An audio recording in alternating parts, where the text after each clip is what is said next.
Hey y'all, this is Miss Boos here, and I am reading the Odyssey, the Kingfisher version of the Odyssey, since this is what we read in our 6th grade classroom. So I'll start by reading chapters 1 and 2 in this video, and then I'll continue with 3 and 4 in the next video, and so on and so forth. So here we go. The Odyssey, retold by Robin Lister. It's a Kingfisher epic. Chapter 1, Shipwreck. Alone in a small boat, the sailor watched the rising sun splash crimson streaks across the sky and glisten on the still, dark surface of the Adriatic Sea. It was a lovely Mediterranean dawn, but the sailor had no time to linger over the beauty of a sight he had seen 1,000 times before. Instead, his sleepless eyes gazed anxiously at the horizon, straining to see. As the sun rose higher and the day brightened, the sailor began to make out dark shapes in the distance. At first, they looked like clouds. Then, as the boat slowly got closer, he saw that they were hills. His heart leaped and beat faster. A fresh wind filled his sails and blew his craft forward. Soon he could make out clusters of trees on the lower slopes of the hills, and beneath them jagged rocks that appeared to float on the blue-black sea. Now, in spite of the distance, the sailor knew that these were the cliffs and mountains of Ithaca, his island home. Beloved, long-lost Ithaca. At once, the weariness of 17 sleepless days and nights alone at sea dissolved, forgotten. Tears of joy streamed down the sailor's salt-lined face into his black beard. After 20 long years of war, wandering, and captivity, he, Odysseus, was coming home. But he had thanked the gods too soon. The storm appeared from the south and struck without warning. Black clouds massed over the head. Thunder cracked and lightning snaked across the sky. A fierce tempest whipped up the sea so suddenly that there was no time to haul in the sail. Odysseus clung helplessly to the rudder as his boat was tossed from wave to wave. The mast snapped, narrowly missing him as it fell. The next moment, an enormous wave crashed across the deck and swept him out into the angry sea. By the time he had struggled, breathless, to the surface, his boat was nowhere to be seen. Odysseus found himself floating next to the broken mast. He grabbed a hold of it and lashed himself to it with his belt. As he did so, a giant wave swelled up from the seething water and towered over him. He looked up at the arching crest in terror. Poseidon, god of the sea, stared angrily down at him, brandishing his great trident. Then the wave crashed down and everything went black. Suddenly the skies cleared. The wind dropped. The storm was over. Odysseus left for dead. But he was not dead. Although he was battered, unconscious, and half drowned, the mast kept him afloat as he drifted, oblivious, away from the shores of his long-lost kingdom. Hours later he came to, bruised, sore, and so weak that he could barely lift his head to look around.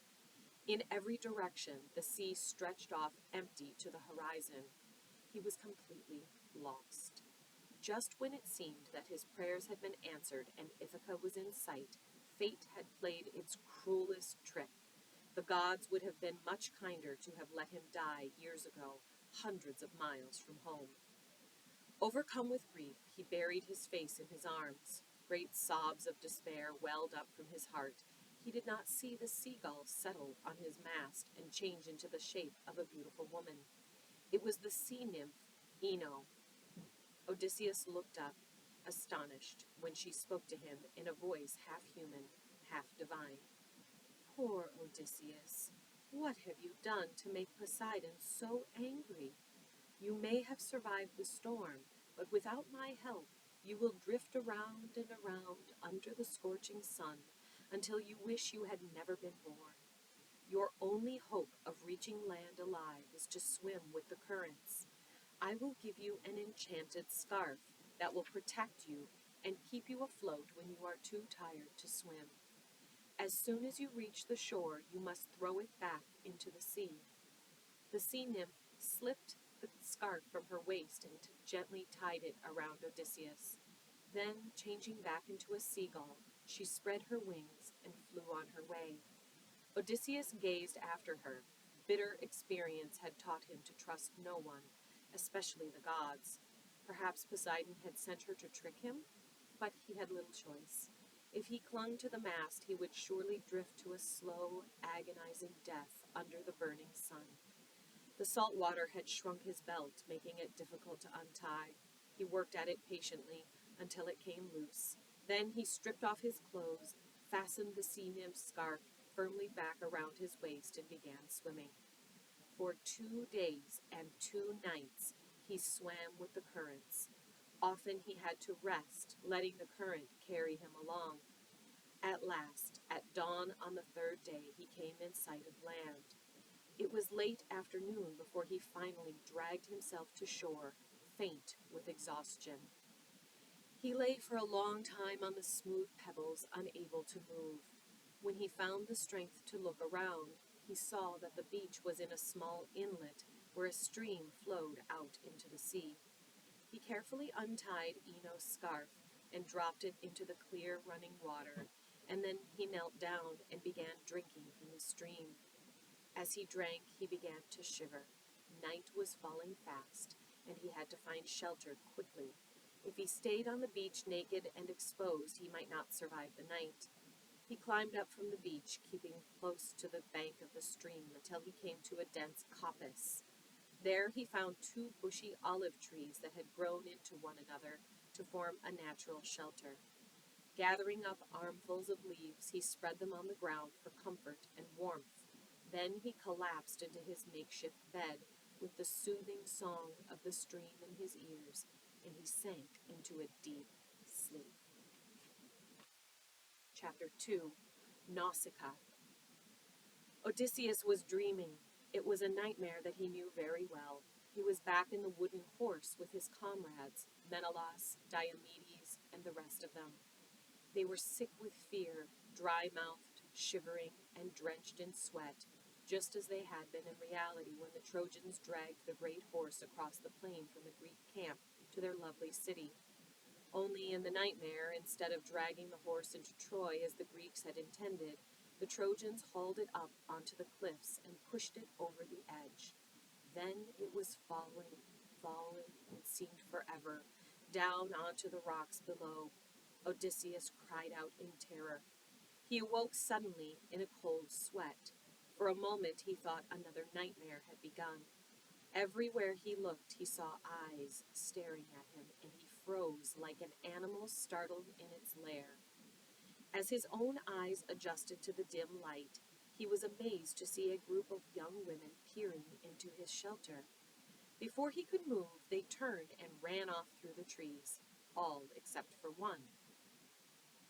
Although she was trembling, the tallest of the girls stood her ground and stared back at Odysseus with proud, unblinking eyes.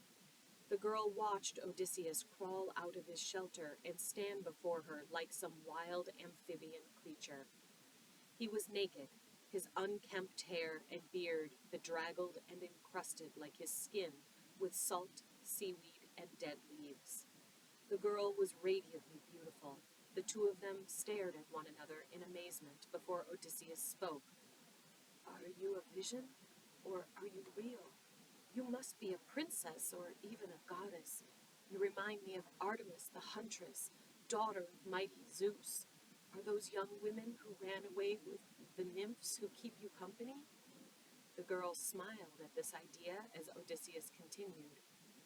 "Whoever you are, I need your help. You see before you an unlucky wanderer, desperate to return to his family at home. Let me tell you how I have arrived here naked and alone, a stranger in a strange land." Odysseus then recounted the story of his ordeal at sea. As she listened, the girl was unable to take her eyes off of the deep bruises that covered his body. It was a miracle that he had survived. "Poor, unlucky man, how you have suffered! But now your luck has changed, for here you will find all the help you need.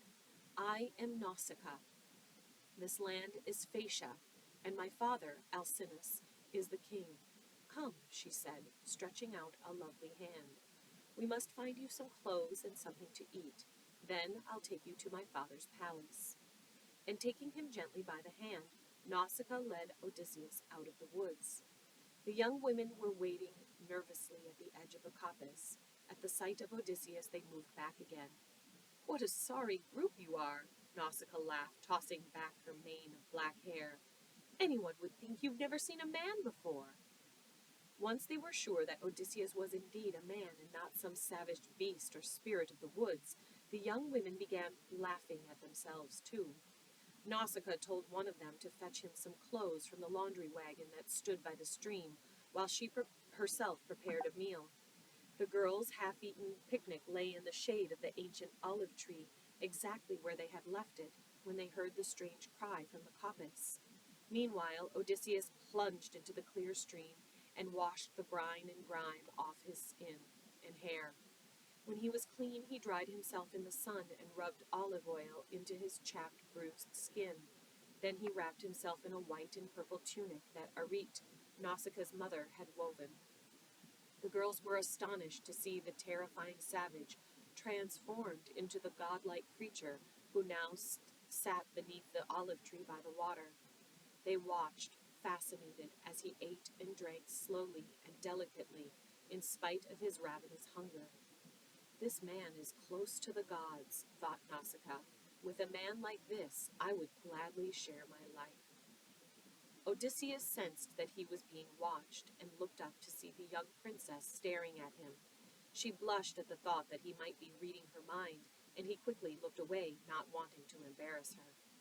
By the time he had finished eating, the young women had rounded up their mules and harnessed them to the wagon. Nausicaa took the reins.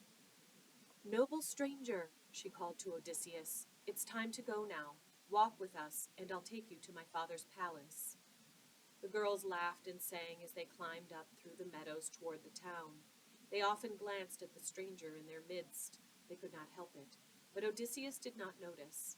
He was too busy wondering what lay in store for him at the palace, and as he walked along he sent up a silent prayer to his guardian goddess, Athena, daughter of mighty Zeus. They were soon at the city walls and passed through the gates. It was a beautiful town of whitewashed houses decked with pots of geraniums, vines, climbing roses, and sweet-smelling rosemary. In the center lay the harbor, where rows of magnificent ships were moored. Alongside the harbor was the assembly place, and above this stood the palace. They entered a courtyard studded with fabulous mosaics and arrayed with statues and ornamental pools and fountains.